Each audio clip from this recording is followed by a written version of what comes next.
आता नेक्स्ट जो क्वेश्चन आहे ते कॅल्शियम आणि क्लोरीन डॅश डॅश बंधाने एकत्र येऊन कॅल्शियम क्लोराईड तयार होते.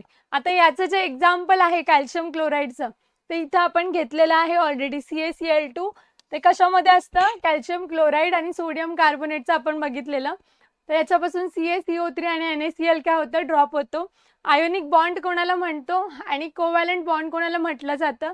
तर हे सुद्धा आपण इथे लिहिलं. आता CaCl2 म्हणजे कॅल्शियम आणि क्लोरीन हे काय करतील? एक कॅल्शियमवर पॉझिटिव्ह, क्लोरीनवर निगेटिव्ह चार्ज. तर हे एकमेकांना काय करणार आहेत? बॉन्ड ट्रान्सफर करणार आहेत, इलेक्ट्रॉन्स ट्रान्सफर करणार आहेत. आणि जे शेअरिंग करतात त्यांना आपण काय म्हणतो? Covalent bond. यासाठी ट्रिक काय लक्षात ठेवलेली? आयोनिक बॉन्डला IT आणि कोव्हॅलंट बॉन्डला CS, म्हणजे C कोव्हॅलंट शेअरिंग आणि IT म्हणजे T फॉर ट्रान्सफर. हे लक्षात ठेवलेलं. हेच तुम्हाला एक्झाम मध्ये फक्त युटिलाइज करायचं होतं, त्यावरतीच हा प्रश्न विचारलेला. त्यामुळे याचं जे आन्सर आहे ते आयोनिक बॉन्ड आहे. तर ज्यांनी कोणी आन्सर केला असणार आहे त्याचं हे आन्सर आयोनिक बॉन्ड असणार आहे.